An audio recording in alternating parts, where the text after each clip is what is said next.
Joseph W. Brady has important announcements regarding the High Desert Quality of Life Survey Final Strategy presentation. Terry, I'm recording this to our friends of the High Desert Association Realtors, our close friend Diane Smith, who just has an incredibly great staff. Diane Carlton, our Director of Governmental Affairs, Don Brown, who's our Chair of Governmental Affairs, Larry Mason, who's just done a great job as President, with Lori had unfortunately having to leave, and Lori, we're sorry that you're gone.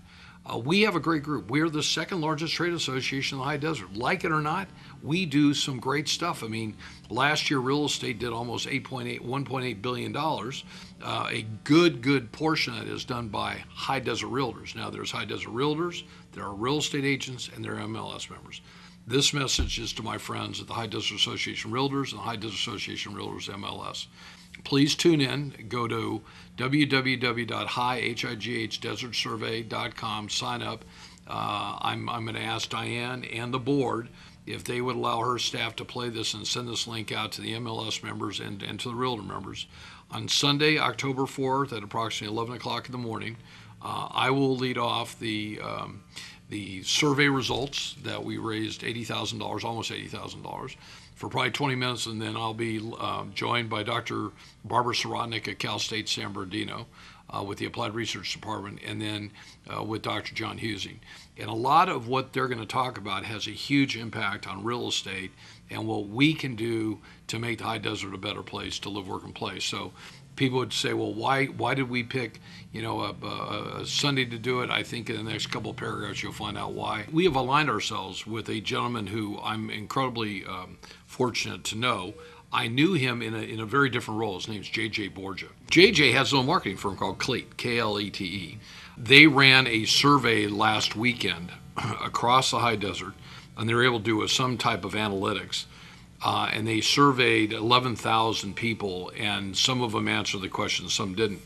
And the highest time that they got a response was surprisingly 10 o'clock on a Sunday morning. So they came back and they said, if you really want this thing to be a success, we should change it. And I said, change it to when? And they said, we should change it to Sunday morning between either 10 and 11 o'clock. And, I started to think to myself, Terry, okay, so we have 475,000 people up here. We know, according to a study that was done by Lisa Lemire 5 years ago, that there are 80,000 plus or minus people. They drive down that hill every single day. So she is working with Rod Yankee, and Rod's still here. Give a big plug to Lisa. I mean, she's moved down to Oklahoma with her daughter. But we have 30,000 people that commute on up here today, so kind of a reverse. So I thought, okay. Then we have our elected officials. This survey is really intended to help our leadership reposition the High Desert region. And a lot of times, you might be traveling. So Congressman Cook might be traveling, or Jay Oberlin Nolte might be in a plane, or Supervisor Lovingood or Rao are in a hearing.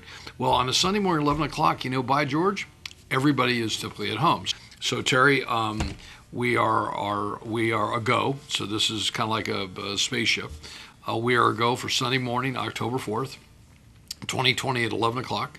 For those that want to sign up, you go to www.highdesertsurvey.com, so HIGH. But to make things easier, we this week, with the help of Nikki and with Taylor, I said to them, I've been kind of a pack rat of data. We have about 134,000 names in 290 categories. So I went through and I took a look at the 290 categories the other day, and I checked off enough categories. Take High Desert accountants and High Desert attorneys and High Desert commercial brokers and VIPs and chamber members. While we're not a member of the chambers anymore, we still have a lot of data for chambers. So as I went through and I kind of checked off back when we were pretty involved, we came up with about 34,000 names. So we use MailChimp, and MailChimp is a company kind of like Constant Contact. So when you load it up, the way I understand, you kind of load it up and you tee it up. They go through and they knocked out about 3,000 that they knew the emails were not correct at all. We sent that email out, kind of alerting people that something was going to come. That was on Thursday the 17th, and needless did I know that they used my email address as the bounce back address. So I got to hear from 200 people yesterday that I haven't heard from, Terry. I mean, some of them would shock you.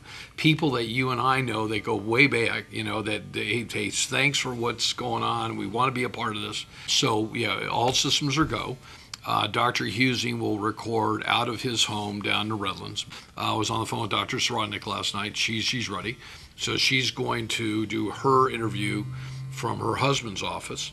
And all the precautions of COVID-19 are taking place with JJ and his crews. And so, at the end of the day, I think that the biggest issue we'll now take a look at after October 4th is where are the leaders in the high desert going to come from that now want to take the valley to the next place. So I'm going to say something, Terry, that some people are going to find probably not very popular. Okay, I'm an elected official. Okay, I work with 4 other great trustees. I work with 855 employees at the college.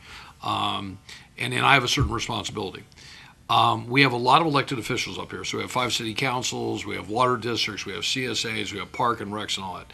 I think that if we look at where we are today, and we look at leadership in some of the groups that we're in, whether it be chambers and all that, I don't think that we as leaders should be really proud of where we are today. Forget COVID. COVID's an excuse. But where we are with the crime issues that we're dealing with, the lack of an uneducated workforce, we as elected officials and leaders, chamber leaders, school leaders, government leaders, directors in the city, we all need to sit down and say, okay, we need to reflect and say, where are we at?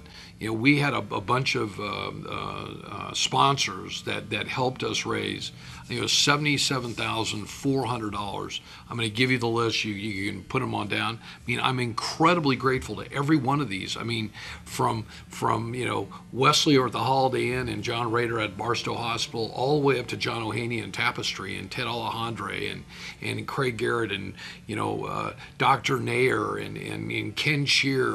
Randall Lewis, Richard Lewis, and Bob Martin Lewis operating.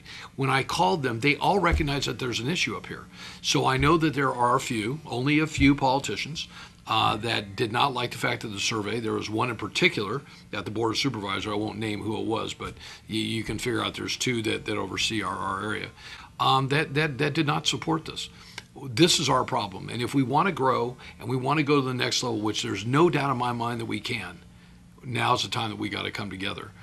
So the invite has gone out to everybody, and I'm incredibly happy, and I'm glad I can see the light, and it will come on the eve of my anniversary with my great wife Deb, and then I think that hopefully I can enjoy about a week's worth of time. So great.